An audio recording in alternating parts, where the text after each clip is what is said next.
Hey there, welcome to today's edition of When Things Change. I'm Charlotte Kibe, and as usual, this is a space where we get to chill and have conversations on what it means to bring up our kids with the kind of intentionality and mindfulness that enables them to become well-rounded individuals who are able to make good decisions and stay safe. And I have a friend with me who came to help us unpack safety and security and what that looks like and how we need to instruct our kids. How are you, Mr. George? I'm very well. Thank you, Charlotte. Karibu sana. Thank you for making the time to be here and to have this conversation with me. How are the two extremely gorgeous girls? They're doing very well. I'm grateful. So our topic of the day is on safety and security. And even before we started filming, you brought up something which is really important, which is where I feel we should start. We were comparing the kind of danger strangers pose as opposed to that which is posed by people who are known to us. And I want you to just go ahead and share your thoughts on that. No, so thank you, thank you very much, and really glad to get this opportunity to talk about this. As I told you, I'm passionate. I'm a father of two girls, and really hoping that I can bring them up in the best way possible for this contemporary world of ours. I think danger, when you look at it, we always sometimes focus, and I remember when we were growing up, we were told, don't talk to strangers. And I think one of my daughters was asking me the other day and saying, if you don't talk to strangers, then how do they become friends? And it was interestingly challenging.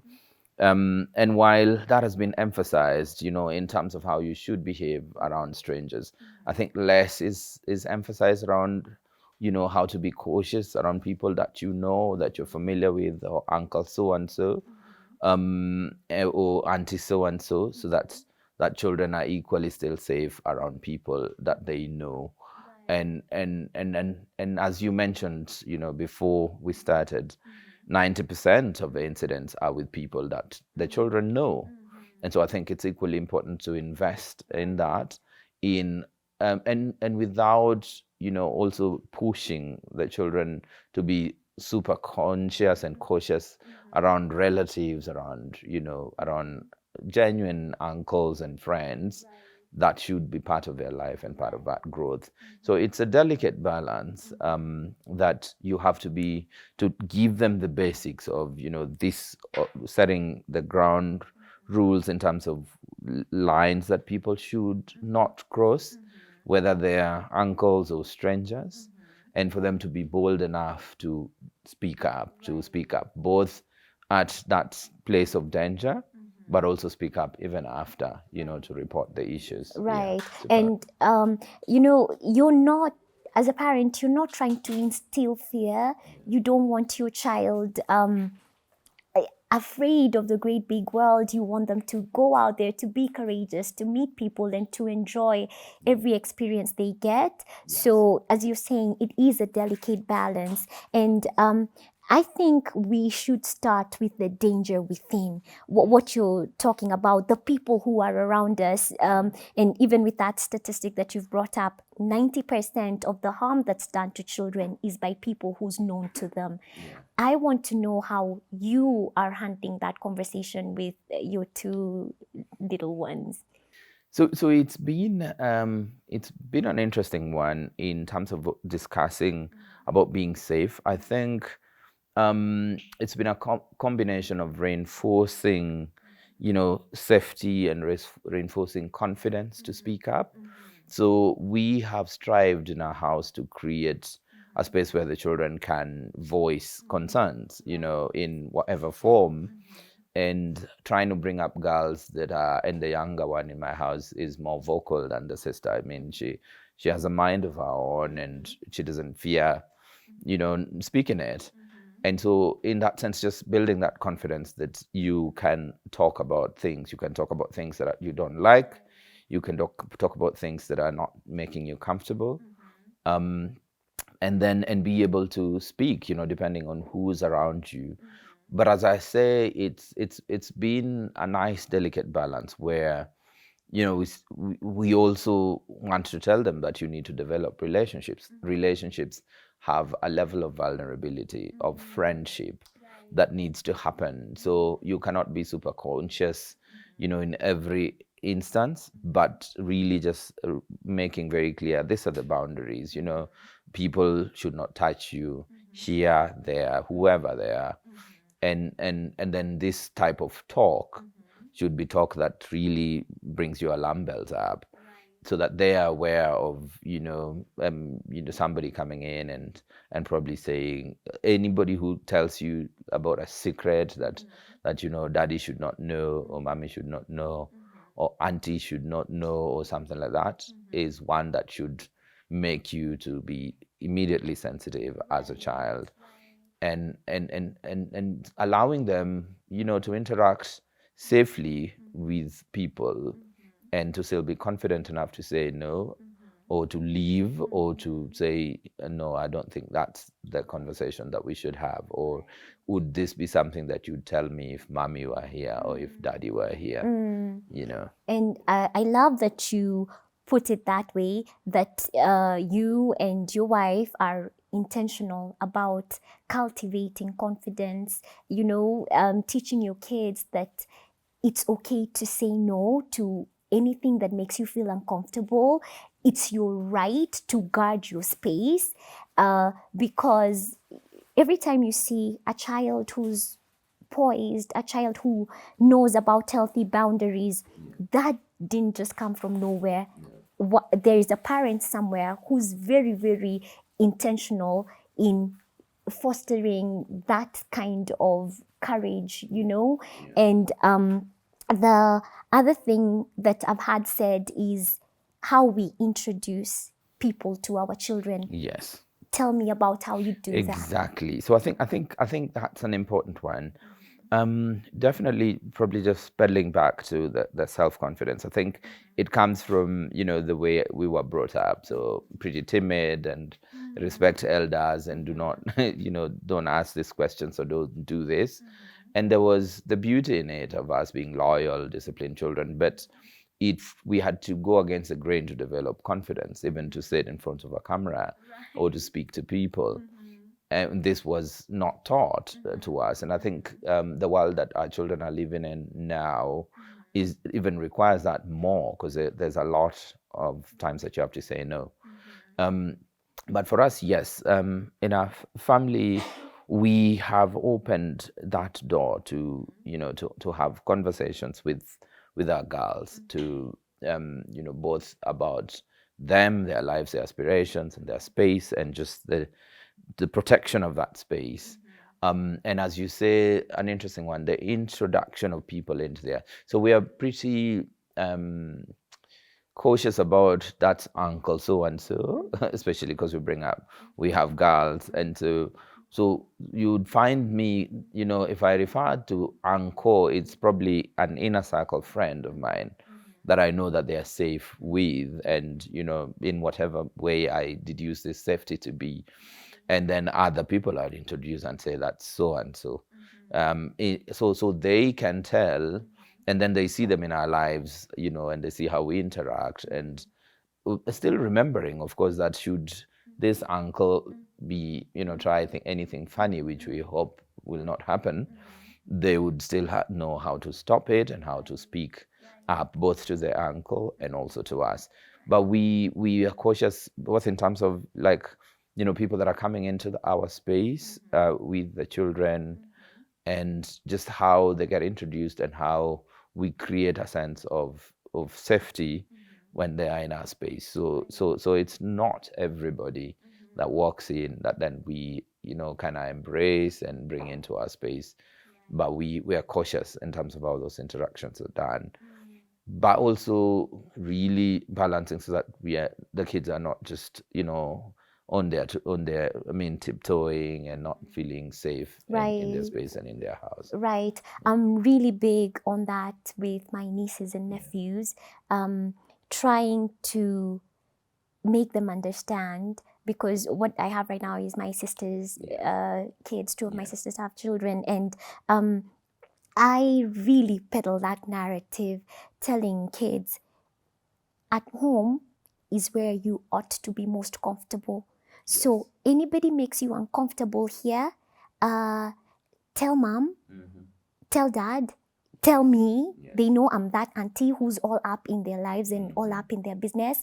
I really want to inculcate that in them. This is your home. Everybody else is a guest. So if anyone does anything that even remotely puts you on edge, it probably ought not to have happened. Right? And the other thing would be the need for discernment, because when it comes to the danger within, which is the bigger threat, a lot of discernment is needed. How are you helping cultivate that in your girls? So that is actually that's sort of what I'd say the biggest challenge. It's one that it's a combination of both us just praying for our children and allowing them to know, to listen to their gut feeling. So one, of course, we pray, we start our day or we close the day, and we bless the day. We pray that they would be safe, and that and we do it with them, so they know that.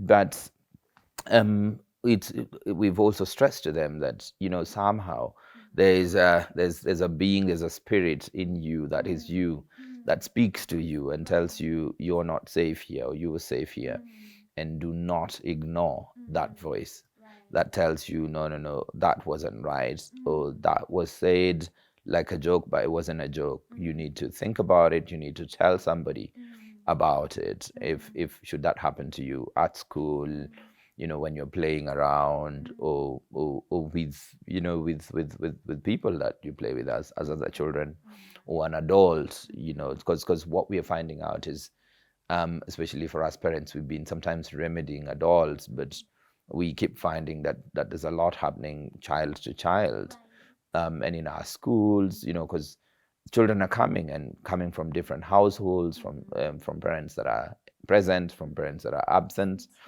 and from parents that their value systems are very different from ours. And so one, helping our daughters to be confident enough about their upbringing and the things that are acceptable to them and to their family, and to allow the other children to be who they are, but to also still guard how that interface happens with their beliefs, but stressing that if it doesn't feel right, don't dismiss it, question it. So is it the environment? Is it somebody talking to you? Is it an adult? Is it a child, telling you, let's do this, or this is not right? And that it goes against the values and principles that you hold as a child, as a home, as a family. And so we stress that. Right. I absolutely love that. The whole idea of training your girls to be honoring of that sense, that people call it the sixth sense. Yes. It's a gift from God. Yes. I'm persuaded 100%. Yes, it is. And it's supposed to keep you out of trouble. But so often we, even as adults, I know there have been times when I've stifled it and ended up being in trouble, pursued friendships I ought not to have pursued, So I love that you're training your girls to be mindful of that part of themselves.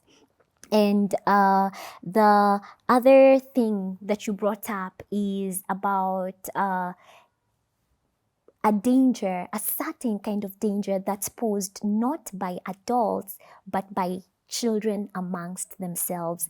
This might not be a physical danger, but it's more so psychological.